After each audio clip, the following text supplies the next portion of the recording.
I was in the shower singing when I got the call from the emergency room. That's the image I keep coming back to.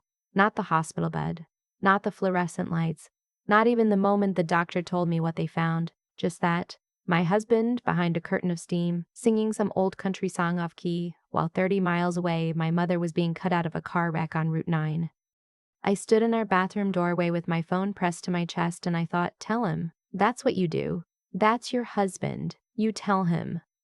So I knocked on the glass and I said, I need to go. My mom's been in an accident. It sounds serious. He turned the water off, slid the door open 2 inches.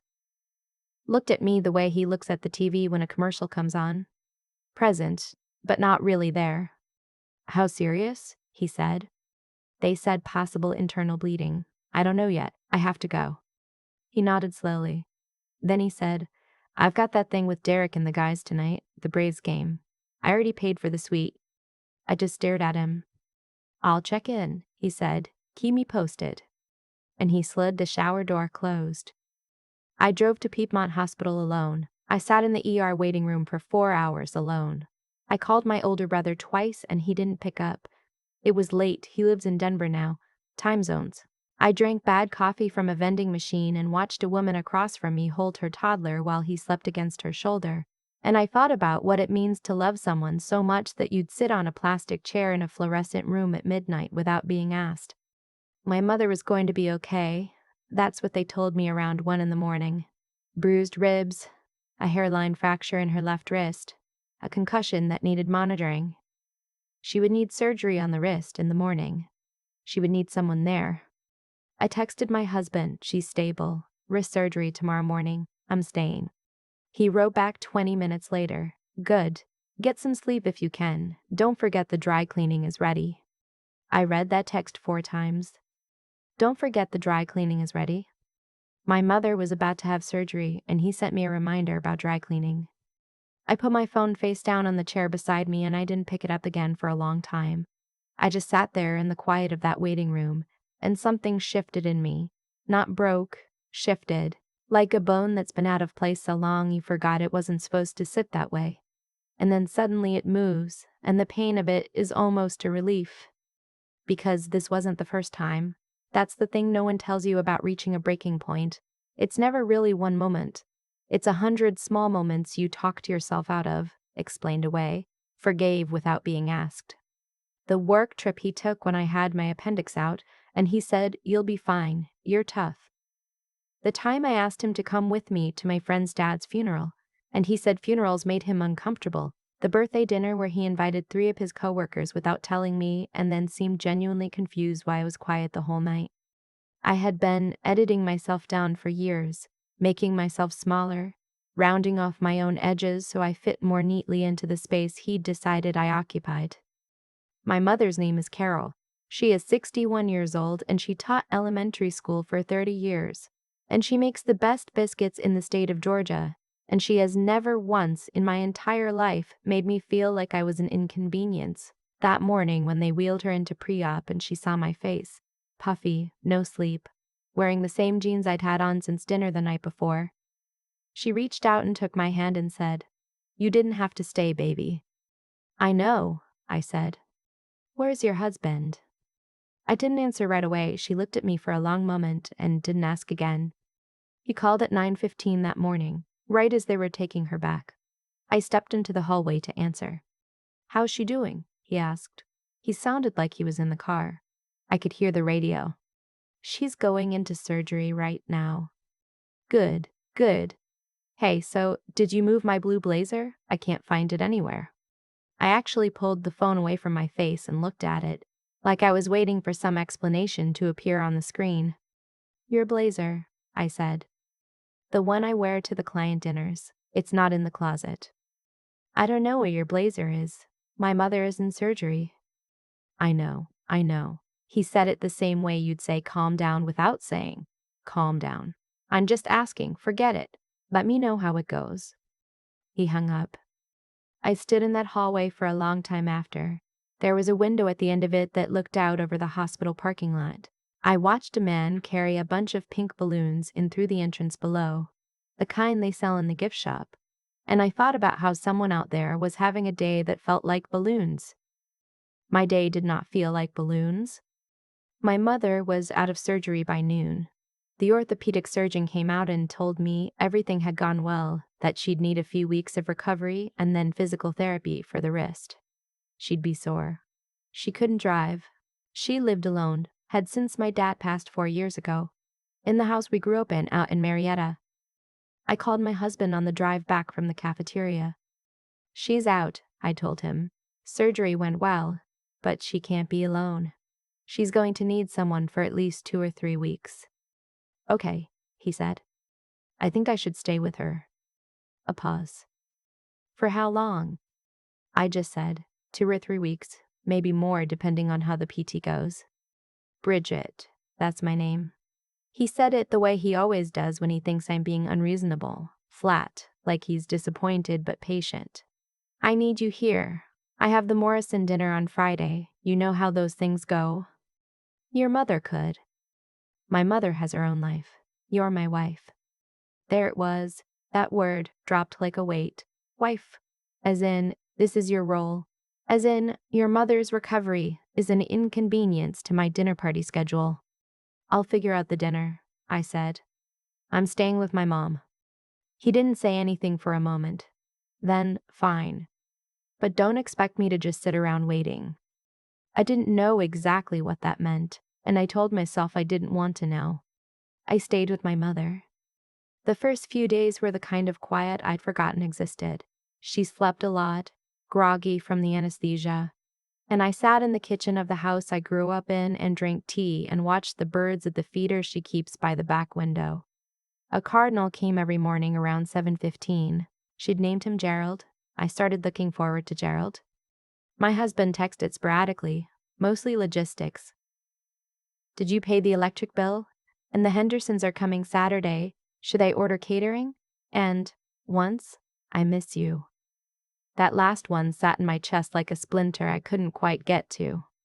On day 5, my mother sat across from me at the kitchen table, wrist in a brace, a mug of decaf between her hands, and she said, "Tell me what's going on with you two." What do you mean? Bridget, I'm 61, not dead. I see things. I looked down at my tea. He didn't come, she said. Not accusing, just stating it. You were here all night before my surgery, and he never came.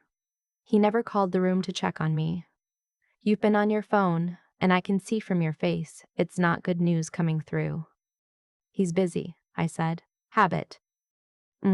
She said. The way only a mother can say, She let me sit with it for a minute. Then she said, your father drove through a blizzard once. You were maybe 4, 5. I had a bad case of flu, really bad, and he was up in Cleveland for work, and I called him at 9 at night and said, I think I need to go to the hospital, and he got in the car. Roads were terrible. Took him 4 hours to get back. She looked down at her mug. He never thought twice about it. Never once made me feel like I was pulling him away from something more important. I didn't say anything. My throat had gone tight. I'm not telling you what to do, she said. You're grown. You know your own life. But I want you to ask yourself something. She looked at me. Are you happy? I opened my mouth to say yes. The word didn't come. That night I lay in my old childhood bed. The same mattress, the same quilt my grandmother made, the same glow-in-the-dark stars on the ceiling I'd put up when I was 9 and never taken down. And I stared up at those faded green stars and I thought, when did I stop expecting to be shown up for? I went back home after 10 days. My mother had a neighbor who could check in, and my brother had finally managed to fly in for a long weekend, so she wasn't alone.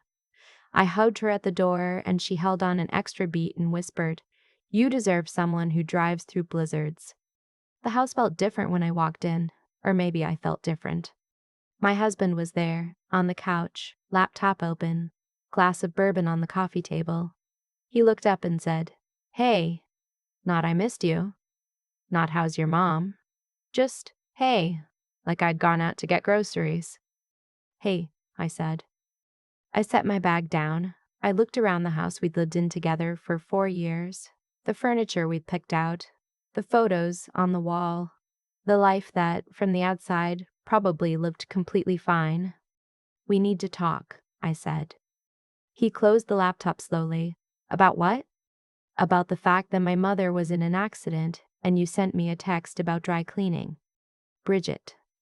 About the fact that you've never once, in 6 years, put me first. Not once when it actually mattered. He set down his bourbon glass. His face had gone into that careful, neutral expression he uses when he thinks I'm being emotional, and he's decided to wait it out. I knew that face. I've been watched through that face for 6 years. You're tired, he said. You've been through a lot. Let's talk about this when you've had some sleep. I've had plenty of sleep, I said. I slept fine. I slept great, actually, in my mother's house, because it was quiet and no one made me feel like a burden for existing. I don't make you feel. You hung up on me while I was standing outside her OR. He blinked. I didn't hang up. You asked me about your blazer and then you said let me know how it goes and you hung up? While she was in surgery. Silence. I'm not doing this tonight, he said. He started to get up. Sit down, I said. Something in my voice must have changed because he sat back down. I took a breath. I'd spent the last 10 days turning something over in my mind, the way you turn over a piece of sea glass until all the edges are smooth enough to hold. I wasn't angry anymore. Or maybe I was, but it was the cold kind of anger that doesn't shake or shout. It just knows. I called my dad, I said. He frowned. Your dad is. I called my dad's attorney, I said. My dad set up a trust before he died. I'm the sole beneficiary. I've been letting you manage our joint account and paying for most of the mortgage out of my trust disbursements for 4 years because I trusted you and because you said it made more sense given your income variability. He went still. I had my father's attorney pull the last 3 years of transactions last week. While I was sitting in my mother's kitchen, I watched his face. The car, I said. The one you bought 18 months ago that I thought was a lease through your company? It's not. It's registered in your name, paid for with a wire from our joint account that you categorized as a professional equipment purchase. $34,000. He opened his mouth.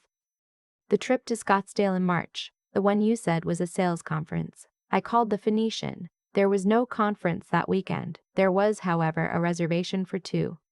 Bridget. The credit card you opened in both our names that I didn't know about until the attorney found it in a routine records pull. $11,000. Restaurants. Hotels. Jewelry.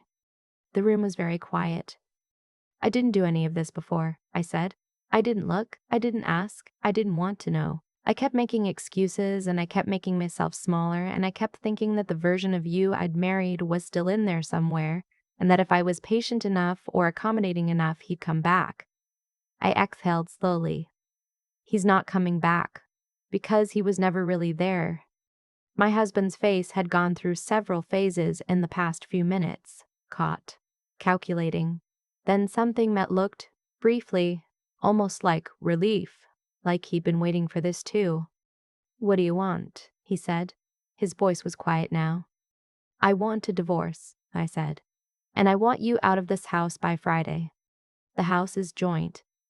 The house was purchased with funds from my trust. My father's attorney has the documentation. It's my separate property under Georgia law.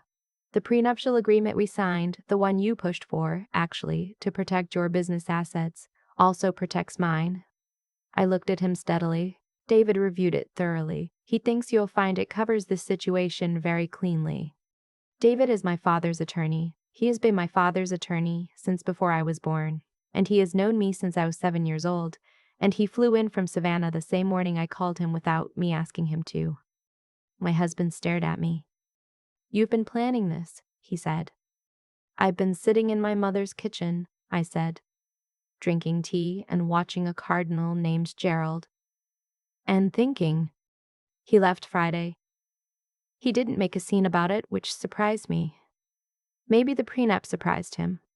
Maybe he'd done the math and realized that the version of this where he fought it was worse than the one where he didn't. Or maybe he just didn't love me enough to fight. I drove my mother to her first PT appointment the following Tuesday. She sat in the passenger seat of my car with her wrist in its brace and her reading glasses pushed up on her head, the way she always wears them, and she looked out the window at the October trees going gold along the highway. "How are you doing?" she asked. "I'm okay," I said, and I meant it, which surprised me. "You sure?" "Yeah." I watched the road. I kept waiting to feel worse. Like there's supposed to be a stage where it hits you. But mostly I just feel. I tried to find the word. Unclenched. Like I've been holding my breath for years and I finally just stopped. She reached over with her good hand and put it on mine on the gear shift. We drove the rest of the way quiet. The divorce took 7 months. It was not without its difficult moments. The negotiation over the joint account balance, the back and forth over his stake in my car. He tried. David dealt with it swiftly. The afternoon I found a birthday card he'd given me 3 years ago inside a drawer and sat on the kitchen floor for 20 minutes. Grief doesn't care if someone deserved your love. It shows up anyway. But David handled everything with the kind of calm competence that made me feel, every time I left his office, like someone was actually in my corner. The way my father had always been in my corner. I used to wonder if I'd ever have that again after I lost him. I think he left me David on purpose. The divorce was finalized on a Thursday in May. I signed the papers in David's conference room overlooking Forsyth Park, and when it was done, David poured 2 small glasses of bourbon, the good kind, the kind my father used to keep, and handed me one and said, "Your daddy would be proud of you." I had to look out the window for a minute after that. I moved my mother in with me for the summer, partly because her PT wasn't done and partly because I wanted the company. She brought Gerald the cardinal feeder with her and hung it outside my kitchen window, and he found it within a week, because cardinals are territorial and apparently Gerald is no exception. She made biscuits every Sunday morning. I started running again, something I'd stopped doing years ago because my husband thought it was an inconvenience to the weekend schedule. I repainted the living room a color I'd always wanted, a deep sage green that he'd called depressing. And I hung a painting my friend had made me for my birthday 2 years ago that had been in a closet because he didn't like abstract art. Small things, ridiculous things. But they added up to a room that felt like mine. A life that felt like mine. My mother left in August, back to Marietta and Gerald's original feeder location, and the night before she drove away, we sat on my back porch with glasses of sweet tea and watched the neighborhood go dark around us. "You know what your father said to me once?" she asked. "What?" He said, "Carol, the only thing I've ever wanted is for you to have a life you'd choose again." She turned her glass in her hands.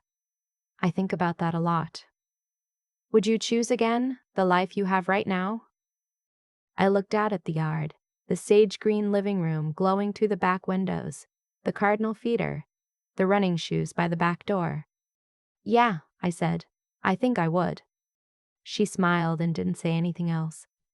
And maybe that's the thing about finally choosing yourself. It doesn't come with a dramatic finish line. No one hands you a trophy.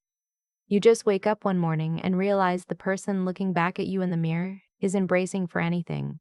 She's just standing there, breathing, present, her own. That's enough. That's more than enough. That's everything. I used to think leaving required a dramatic moment, a slammed door, a screaming match, something that looked like the ending of a movie so you knew it was real. What I didn't expect was that the clearest moment of my life would happen in a hospital waiting room at 1 a.m, holding a bad cup of vending machine coffee, watching a stranger hold her sleeping toddler like he was the most important thing in the world. Nobody teaches you how to recognize when you've been slowly talked out of your own instincts. It happens quietly. You make one small concession, then another, then another. And somewhere along the way, you stop noticing that you've been the only one making them. My husband never raised his voice at me. He never had to. He had a subtler way of making me feel like my needs were an imposition. A flat tone, a patient sigh. "Are tired? Let's talk later." That always somehow meant we never talked at all. That's not dramatic enough to point to, but it hollows you out just the same. What I had to grow into, and it did take growing, it didn't come naturally, was the understanding that knowing something is wrong and actually acting on it are 2 completely different kinds of courage. I'd known for a long time. I'd filed it away, explained it, forgiven it without being asked. The intelligence was always there. The clarity came in waves. What I lacked for years was the willingness to let what I knew be enough to move on. That willingness, the decision to trust your own read of a situation even when it's uncomfortable, even when it costs you something, that's not something anyone can hand you. You have to build it yourself, slowly. Out of all the times you almost said something and didn't. My father built David into my life on purpose. I understand that now. He knew that love without structure is just hope, and hope alone doesn't protect you. The prenuptial agreement, the trust, the attorney who knew my name since I was 7, those weren't signs my father didn't believe in marriage. They were signs he believed in me. He wanted me to have tools, not just feelings. That's a kind of wisdom I'm still learning to honor. And my mother, Carol, who sat across the kitchen table with a broken wrist and a mug of decaf and simply asked, "Are you happy?" She didn't tell me what to do. She didn't have to. She just asked the one question I'd been too busy managing my life to ask myself. That's its own form of courage, the quiet, steady kind that doesn't announce itself, the kind that drives through blizzards without making it a story. I think about Gerald sometimes, a cardinal who found a new feeder in a new yard and just showed up, loyal to the habit of living, indifferent to the change of location. There's something in that I'm still figuring out. Maybe it's just that life continues forward regardless, and the only real question is whether you're going to be present for it or bracing through it. I'm not bracing anymore.